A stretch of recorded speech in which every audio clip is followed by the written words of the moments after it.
Armed forces have delivered swift, decisive, overwhelming victories on the battlefield.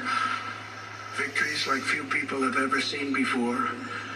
Tonight, Iran's navy is gone. Their air force is in ruins.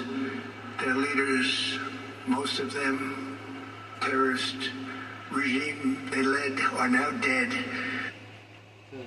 Command and control of the Islamic Revolutionary Guard Corps is being decimated as we speak.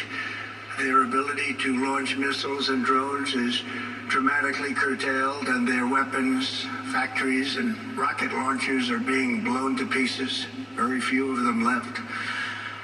Never in the history of warfare has an enemy suffered such clear and devastating large-scale losses in a matter of weeks. Our enemies are losing in America, as it has been for 5 years under my presidency, is winning, and now winning bigger than ever before. Before discussing this current situation, I also want to thank our troops for the masterful job they did in taking the country of Venezuela in a matter of minutes. That hit was quick, lethal, violent, and respected by everyone all over the world.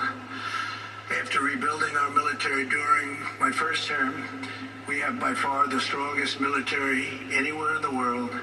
And now we're working along with Venezuela and our joint venture partners. We're getting along incredibly well in the production and sale of massive amounts of oil and gas, the second largest reserves on Earth after the United States of America. We're now totally independent of the Middle East, and yet we are there to help. We don't have to be there. We don't need their oil. We don't need anything they have, but we're there to help our allies. Tonight I want to provide an update on the tremendous progress our warriors have made in Iran and discuss why Operation Epic Fury is necessary for the safety of America and the security of the free world. From the very first day I announced my campaign for president in 2015, I have vowed that I would never allow Iran to have a nuclear weapon. This fanatical regime has been chanting death to America, death to Israel for 47 years. Their proxies were behind the murder of 241 Americans in the Marine barracks bombing in Beirut, the slaughter of hundreds of our service members with roadside bombs.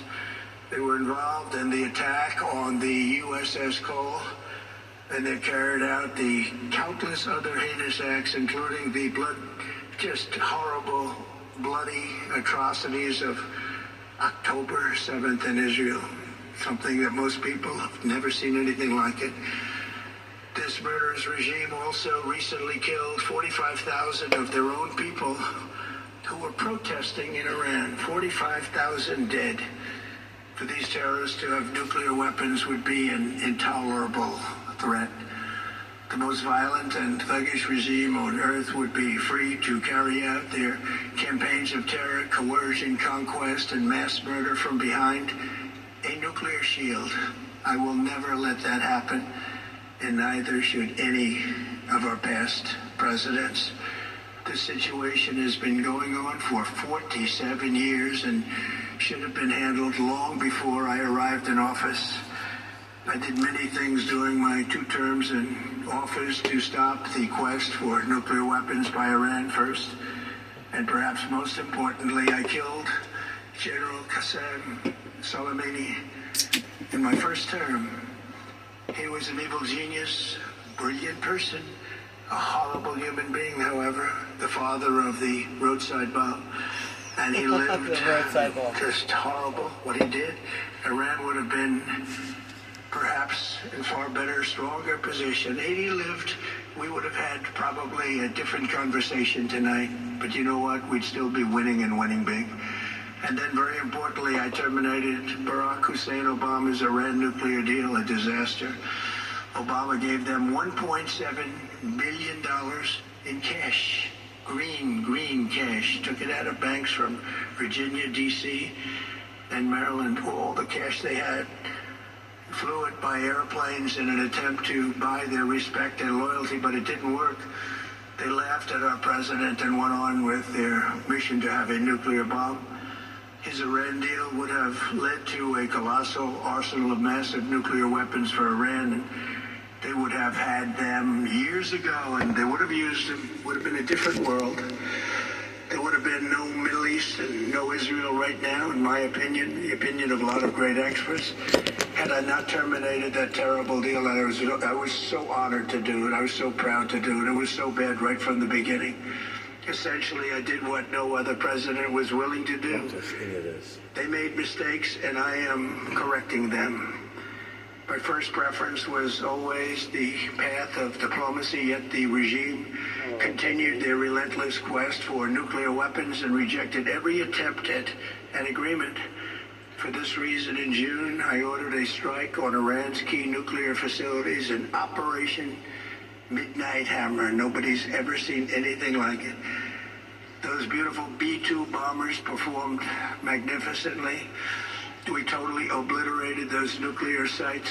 The regime then sought to rebuild their nuclear program at a totally different location, making clear they had no intention of abandoning their pursuit of nuclear weapons.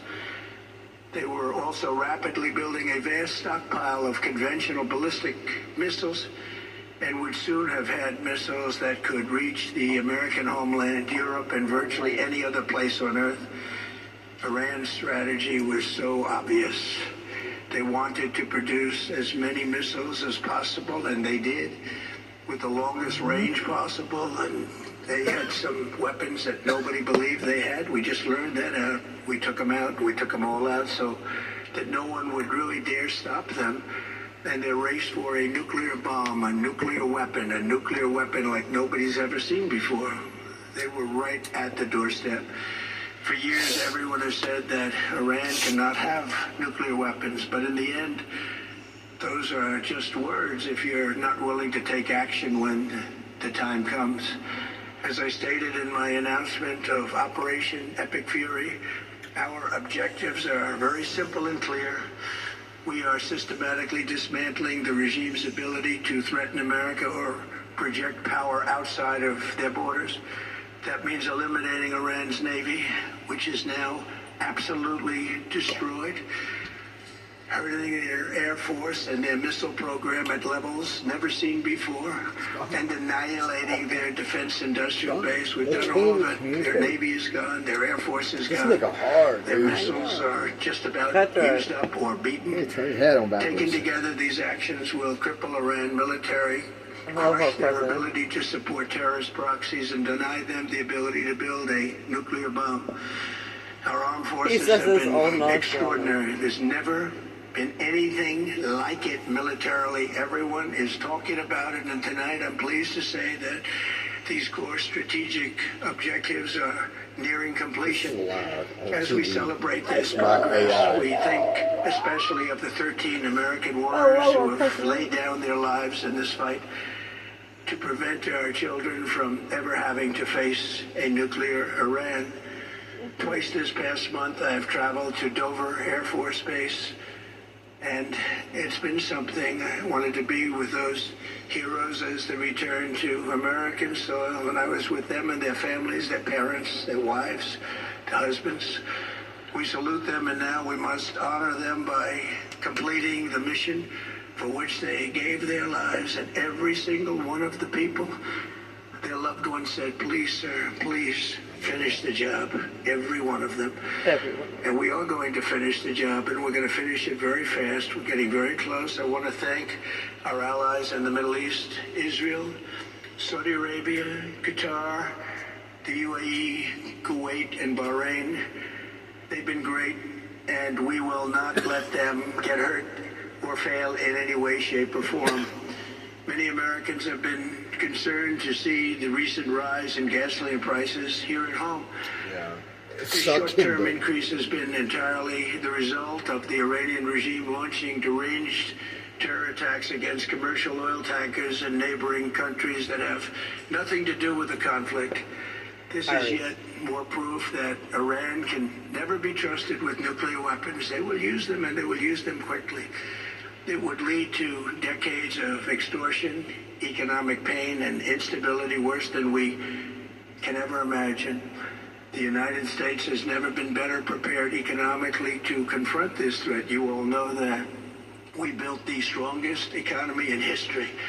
We're going through it right now, the strongest in history. In 1 year, we've taken a dead and crippled country. I hate to say that, but we were a dead and crippled country after the last administration and made it the hottest country anywhere in the world by far, with no inflation, record-setting investments coming into the United States, over $18 trillion, and the highest stock market ever, with 53 all-time record highs in just 1 year. It all positioned us to get rid of a cancer that has long simmered. It's known as the nuclear Iran, and they didn't know what was coming. They'd never imagined it. Remember, because of our Drill Baby Drill program, America has plenty of gas. We have so much gas. Under my leadership, we're #1 producer of oil and gas on the planet, without even discussing the millions of barrels that we're getting from Venezuela. I don't talk about this. Because of the Trump administration's policies, we produce more oil and gas than Saudi Arabia and Russia combined. Think of that, Saudi Arabia and Russia combined. And that number will soon be substantially higher than that. There's no country like us anywhere in the world, and we're in great shape for the future. The United States imports almost no oil through the Hormuz Strait and won't be taking any in the future. We don't need it. We haven't needed it, and we don't need it. We've beaten and completely decimated Iran. They are decimated, both militarily and economically and in every other way. And the countries of the world that do receive oil through the Hormuz Strait must take care of that passage. They must cherish it. They must grab it and cherish it. They can do it easily. We will be helpful, but they should take the lead in protecting the oil that they so desperately depend on. So to those countries that can't get fuel, many of which refuse to get involved in the decapitation of Iran, we had to do it ourselves. I have a suggestion. #1, buy oil from the United States of America. We have plenty. We have so much. And #2, build up some delayed courage. Should have done it before. Should have done it with us, as we asked. Go to the Strait and just take it. Protect it. Use it for yourselves. Iran has been essentially decimated. The hard part is done, so it should be easy. And in any event, when this conflict is over, the Strait will open up naturally. It'll just open up naturally. They're going to want to be able to sell oil because that's all they have to try and rebuild. It will resume the flowing, and the gas prices will rapidly come back down. Stock prices will rapidly go back up. They haven't come down very much, frankly. They came down a little bit, but they've had some very good days over the last couple of days. We've done actually much better than I thought, but we had to take that little journey to Iran to get rid of this horrible threat. With our historic tax cuts, where people are just now talking about receiving larger refunds than they ever thought possible, they are getting so much more money than they thought. That's from the great big beautiful bill. Our economy is strong and improving by the day, and it will soon be roaring back like never before. It will top the levels that it was a month ago. I've made clear from the beginning of Operation Epic Fury that we will continue until our objectives are fully achieved. Thanks to the progress we've made, I can say tonight that we are on track to complete all of America's military objectives shortly, very shortly. We're going to hit them extremely hard over the next 2 to 3 weeks. We're going to bring them back to the Stone Ages where they belong.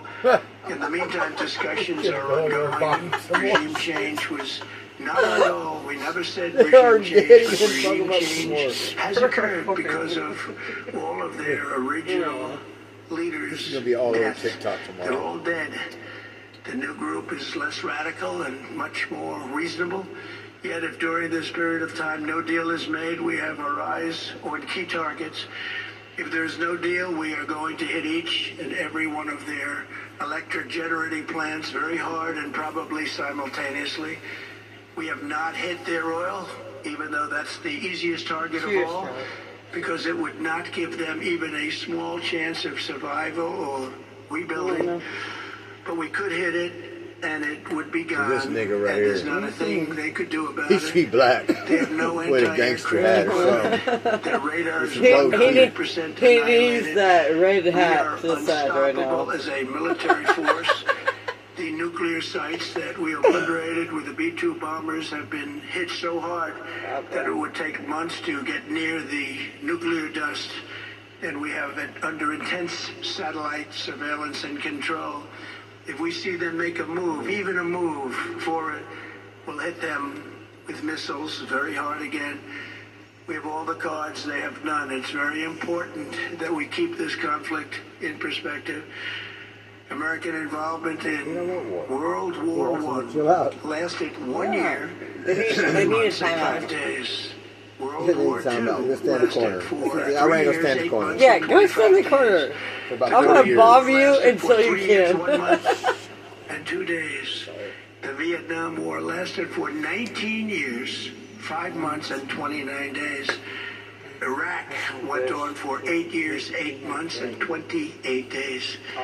We are in this military operation so powerful, so brilliant against one of the most powerful countries for 32 days.